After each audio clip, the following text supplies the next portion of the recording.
சிம்பிளாக ஹெல்த்தியாக கசகசா பாயாசம் எப்படி பண்ணுறதுன்னு பார்க்கலாம். சுகர் இல்லாமல் பண்ண போகிறோம். குழந்தைகளுக்கு ஈவினிங் ஸ்நாக்ஸாக கொடுக்கலாம்.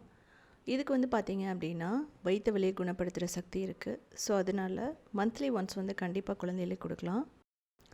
ஸோ இதுதான் பார்த்திங்கன்னா கசகசா. அது 1 டேபிள் ஸ்பூன் எடுத்துக்கணும். ரொம்ப அதிகமாக நம்ம யூஸ் பண்ணக்கூடாது. இதுலேயே பாதாம், கொஞ்சம் ஏலக்காய், முந்திரி எல்லாம் போட்டுக்கலாம். போட்டுட்டு நல்லா ரோஸ்ட் பண்ணணும் ஒரு 2 நிமிஷம்.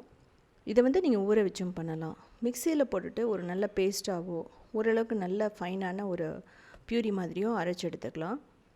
நல்ல பால் மாதிரியே இருக்கும். இப்போது பேனில் 1 டேபிள் ஸ்பூன் நெய் ஊற்றிட்டு முந்திரி திராட்சையை போட்டு நல்லா வறுத்துக்கணும்.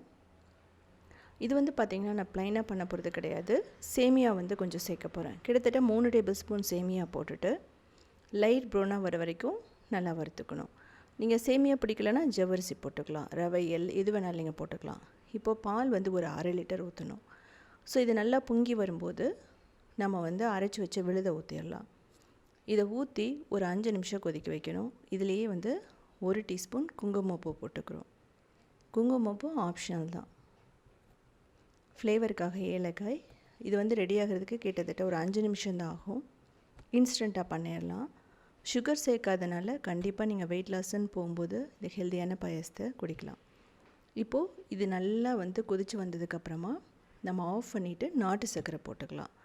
நாட்டு சர்க்கரை போட்டு நல்லா மிக்ஸ் பண்ணுங்கள். இதை நீங்கள் நல்லா சூடாகவும் குடிக்கலாம். இல்லை அப்படின்னா நம்ம ஆற வச்சுட்டு ஃப்ரிட்ஜில் வச்சு கூட குடிக்கலாம்.